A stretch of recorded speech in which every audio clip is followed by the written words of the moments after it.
पण ते कशासाठी पुन्हा ठरणारच असतं ना.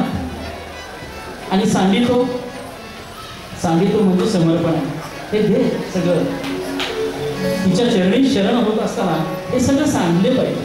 हे अवगुण सगळे सांडले तरच गुणातीत असा माणूस म्हणून आपण वावरू शकतो या समाजात. आणि हे शरण त्या अंबा मातेला आहे. श्रद्धेकडून मी शरण तुला जय अंबे.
त्यागामधून पुण्य मिळेल, सत्कर्माची गोड फळे.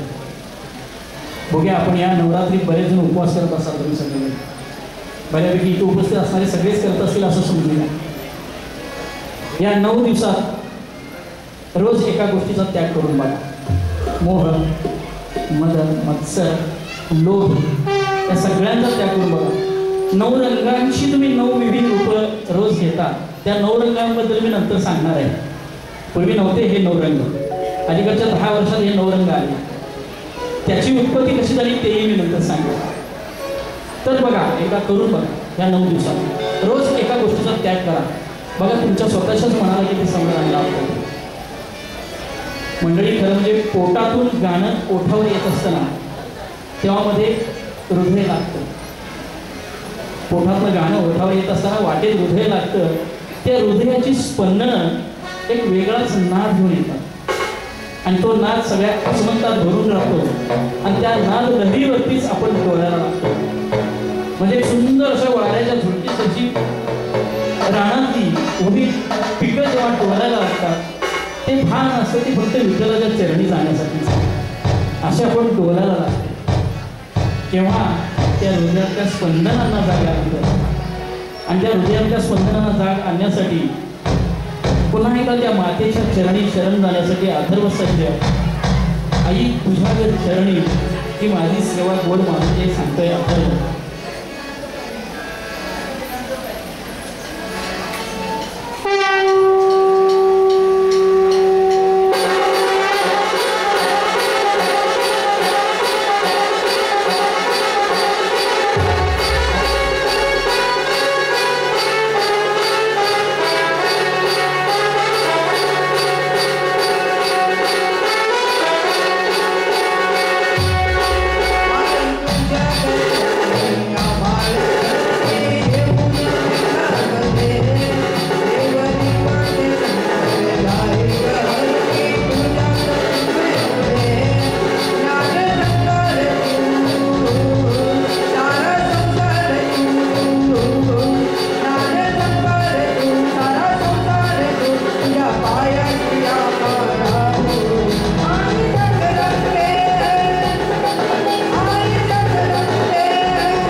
एकदा सुंदर अशा मैफिलीमध्ये सुरेश वाडकरांनी किशोरीताई आमोणकरांना एक प्रश्न विचारला की ताई सुरावर कसं प्रेम करायचं.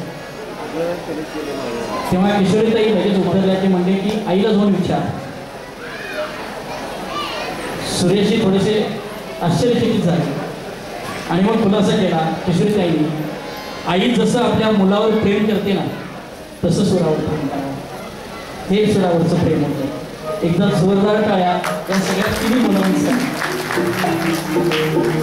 या नभाने या भुईला दान द्यावे आणि या मातीतून चैतन्य गावे. अशी कोणती पुण्य येती फळाला झोतळ्याला चांदणे लपडून जावे.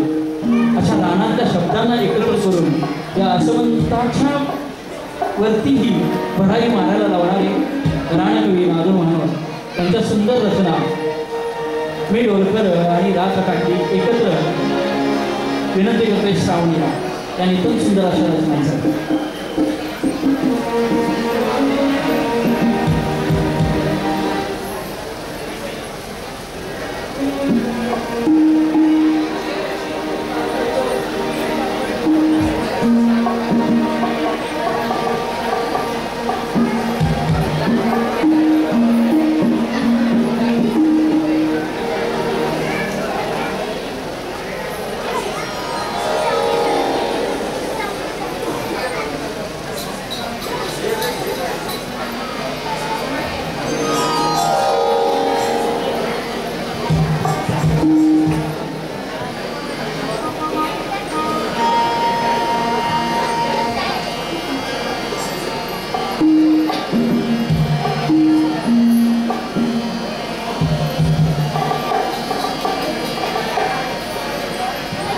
कार्यक्रमाच्या सुरुवातीला अगदी थोडीशी गर्दी होती.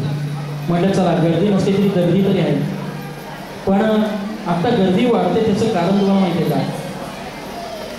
यस मानकापुरे यांच्या यूट्यूब चॅनेलवरून प्रत्यक्ष लाईव्ह ह्या कार्यक्रमाचं प्रक्षेपण होतं आणि जेव्हा घरी हा कार्यक्रम पाहिला त्यावेळी सगळ्या मंडळींच्या लक्षात आलं की इतका नितांत सुंदर कार्यक्रम आहे तर ती कार्यक्रमाचं प्रत्यक्ष दर्शन आणि अंबामातेचं दर्शन काय घेऊ नये म्हणून तरी इतकी नंतर गर्दी वाढली. एकदा जोरदार टाळ्या यस मानकापुरे यांच्यासाठी आणि सोबतच श्री देवी अंबाबाई मंदिर हुपरी चंदेरी नगरी या दोन्ही संयुक्त विद्यमानं हे यूट्यूब चॅनलचं प्रसारण सुरू आहे. यानंतरही तुम्ही हा कार्यक्रम यूट्यूब चॅनलवरती पाहू शकता, त्याचा आनंद घेऊ शकता, त्याचा आस्वाद घेऊ शकता. या मंडळींची सेवा खरं म्हणजे मातेच्या चरणी दरवर्षी असतेच. ही मनोभावे सेवा पार पाडत राहतात म्हणून तर इतका नितांत सुंदर कार्यक्रम आपल्यासमोर सादर होऊ शकतो. एकदा जोरदार टाळ्या पुन्हा या दोन्ही यूट्यूब चॅनलसाठी. धन्यवाद. हे यूट्यूब चॅनलला लाईक्स जास्त मिळाले बरोबर आहे, फक्त टाळ्या कमी आल्या. धन्यवाद.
यानंतर पुढच्या गीतासाठी विनंती करते श्रद्धाला सुरेश भटांची लिखाण सुंदर अशी रचना पंडित हृदयनाथ मंगेशकर यांचं लिखाण सुंदर संगीत मेहंदीच्या पानावर मन अजून सुटतं.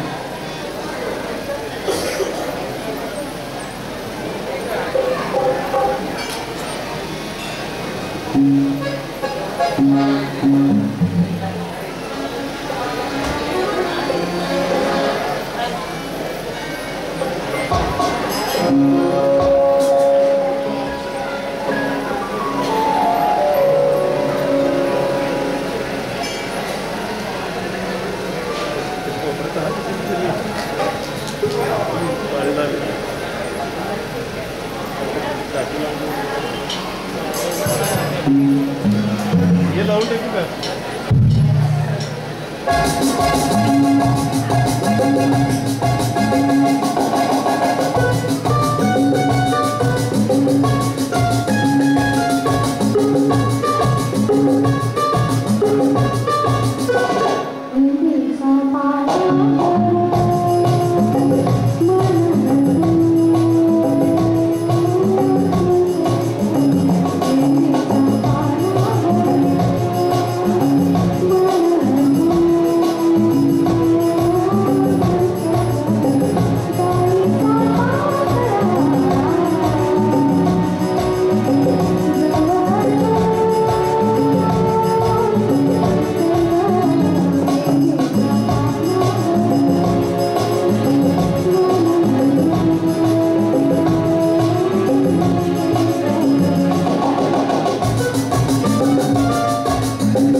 रसिको कला कोणतीही असू दे, त्याची गायकी असू दे, वादन असू दे, चित्रकला असू दे, अभिनय असू दे, काही असू दे. आपण बऱ्याच वेळेला काही काही प्रश्न विचारतो किंवा आपल्या मनात शंका उपस्थित राहतात की त्यांना असंच काय वाजवलं असेल, त्यांना हा सूर असाच का घेतला असेल, त्यांनी आवाज तिथं अशीच काय घेतली असेल. खरं सांगू का, त्या हे प्रश्न आणि हे लॉजिक लावायचं नसतं कधी कुठल्याही कलेला. लॉजिक न लावता त्या कलेमध्ये आपल्याला मॅजिक निर्माण करता आलं आणि हे मॅजिक सगळे आमची वादक मंडळी करतात. एकदा जोरदार टाळ्या वादक मंडळीसाठी व्हायला पाहिजे. कारण एक तर लाईव्ह कार्यक्रम करत असताना किमान एखादी दुसरी प्रॅक्टिस व्हावी लागते. पण गमत अशी आहे की यांची एकही प्रॅक्टिस झालेली नाही आणि डायरेक्ट आज या कार्यक्रमामध्ये सादरीकरण करतात.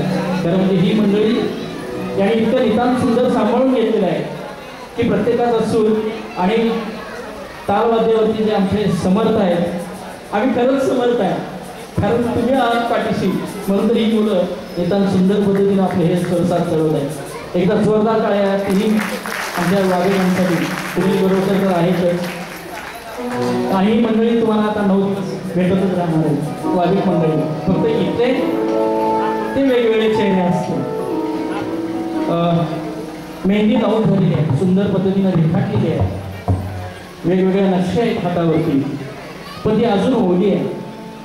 ती वाळायला तरी हवी आहे. मग काय करतो आपण, एकतर फॅन चालू करा, गच्चीमध्ये जाऊन वाऱ्याला हात पकडा. पण तो वारा बेफान असेल तर हेच सांगतोय, असा बेफान हा वारा एकदम सुंदर पद्धतीच्या स्वर घेऊन येते श्रावणी.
बेभान वाऱ्यानं आपल्याला तर डोलायला लावलंच, पण रानात ती झाडं डोलायला लागली. त्या जांभळाचं एक झाड होतं तेही डोललं.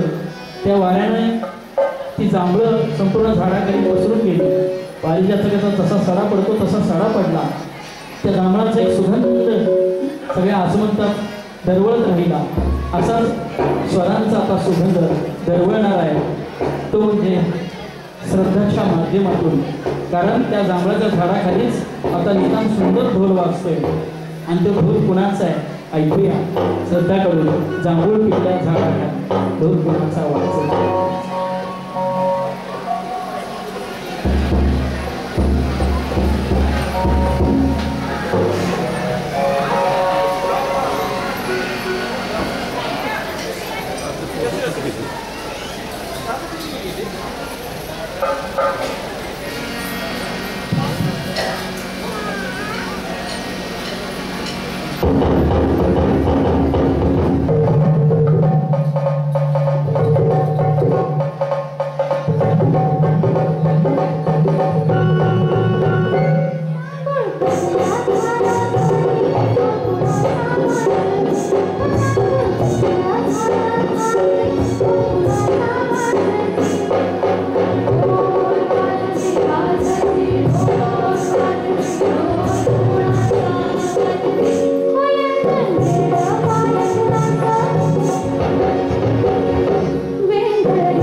तालवाद्यांचा एक नितांत सुंदर असा नाद असतो.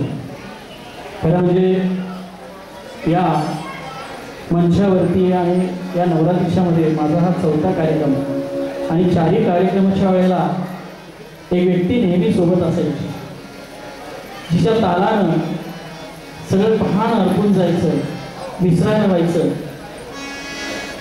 ते ताल आज लुप्त झालेत असं वाटत राहतं, पण समर्थनं ती थोडीशी उणी भरून काढली. पण म्हणतात ना की जी हृदयात बसलेली असतात ना त्यांना बोलवावं लागत नाही, ती येतात अजूनमधून भेटतात, त्याने खुशाली विचारतात. आज प्रकर्षानं आठवण येते राजूदादांची. त्या कोपऱ्यावरती राजूदादा नेहमी बसलेला असायचा आणि फक्त एक खून बस असायची राजू दादाला.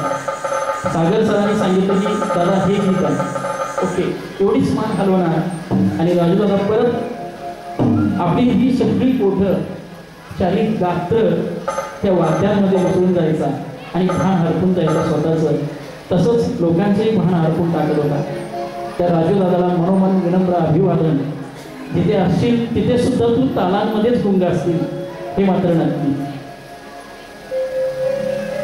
जर तालवाद्यांमध्ये ढोल ढोलकी आणि संबळ मिसळलं तर काय होईल? काय होईल मंडळी? गोंधळच होईल ना. मग तोच मांडायचा आहे, गोंधळच मांडायचा आहे. पण गंमत बघा, हा गोंधळ आम्ही घटस्थापने दिवशी मांडतोय. म्हणजे इथून पुढचे सगळे गोंधळ, स्वरांचा गोंधळ किती नितांत सुंदर असणार आहे बघा. विनंती करतोय अथर्वला, आली आली हो गोंधळ आला, या नितांत सुंदर गीतासाठी, गोंधळ गीतासाठी.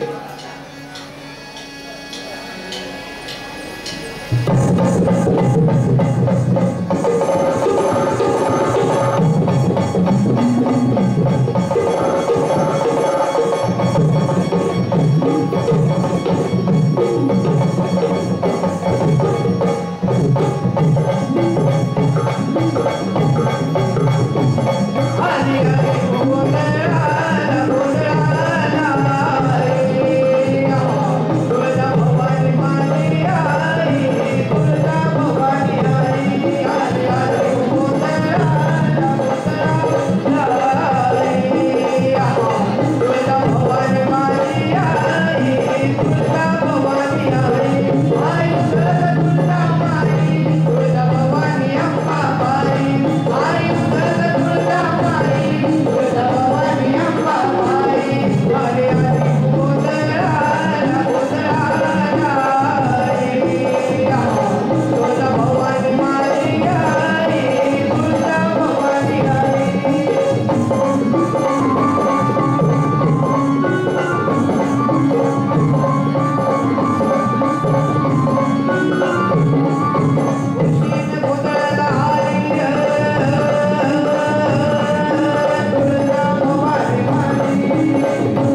खूप सुंदर.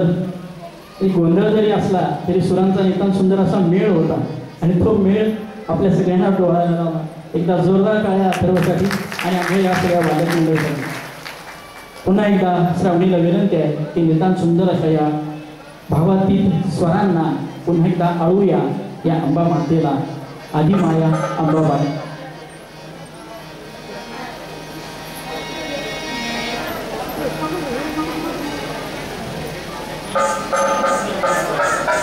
मगाशी मी म्हणलो होते की रंगांबद्दल मी नंतर सांगेन, कदाचित ती वेळ आता आली असेल. गेल्या 10-15 वर्षामध्ये एक वेगळाच ट्रेंड आहे. नवरात्रीमध्ये 9 रंगांच्या साड्या नेसून मातेचं दर्शन घ्यायचं.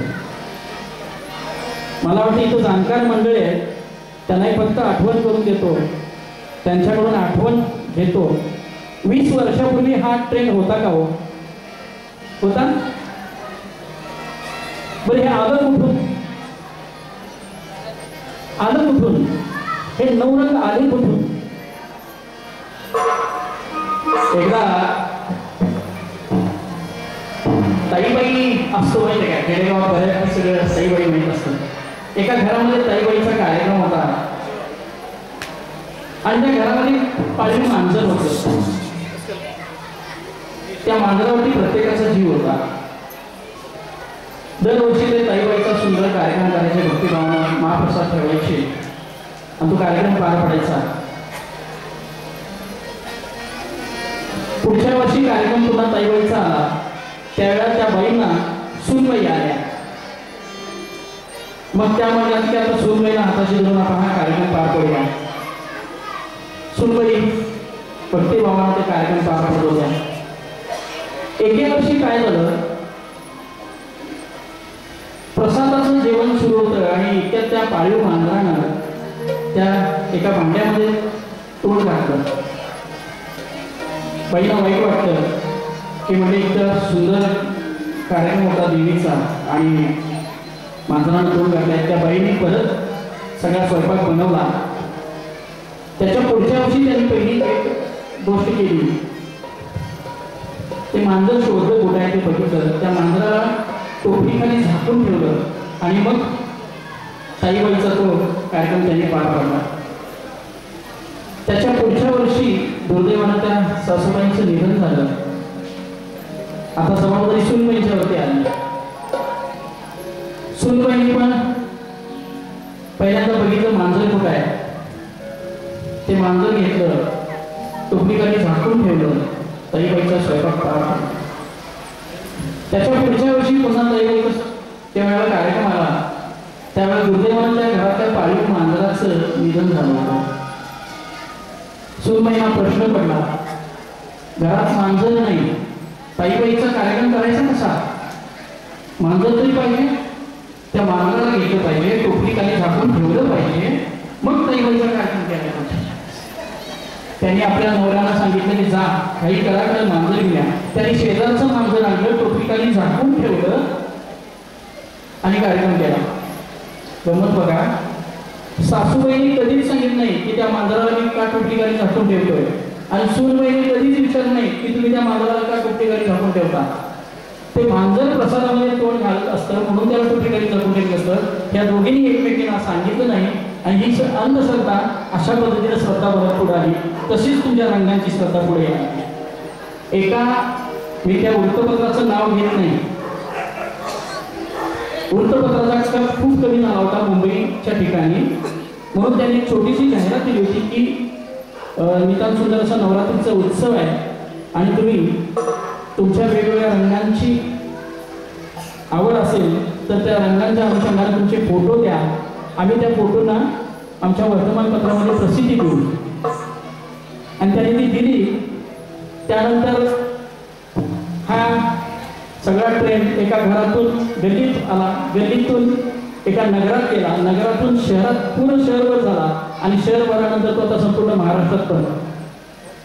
आपण कधीच विचारलं नाही की हे 9 रंग आले कुठून. हे 9 रंग त्या वृत्तपत्राची जाहिरात व्हावी म्हणून आलेला हा ट्रेंड आहे. तेव्हा त्या रंगामध्ये अडकू नका. रंगामध्ये गुण व्हायचं असेल तर जीवनातले 7 रंग पुन्हा एकदा या नवरात्रीच्या अनुषंगानं तर असे करा, फक्त रंगांमध्ये नका. आता धन्यवाद. आज पहिल्यांदा निवेदकाला एवढ्या सुंदर टाळ्या मिळाल्या. हे खरंच चुकेंद्र मंडळी होती, म्हणून तर मला 4 वर्ष सहन करता येते. थँक्यू. विनंती करता काही गीतासाठी श्रावणी.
खूप सुंदर. गेले 2 तास आपण या कार्यक्रमाचा आस्वाद घेत आहात. अमृतधारा गीत मंच हुपरी सागर जोशी यांच्या मार्गदर्शनाखाली ही सगळी मंडळी, ही सगळी मुलं आजही गाण्यांचा रियाज करतात, शिकतायत. सागर सरांचा रेंदामध्ये क्लास आहे गाण्याचा. त्या क्लासच्या माध्यमातून अशी नितांत सुंदर अशी नवरत्न तयार करण्याचा त्यांचा हा ध्यास. म्हणून तर नितांत सुंदर पद्धतीने हे सहसा आज या ठिकाणी सादर होतो.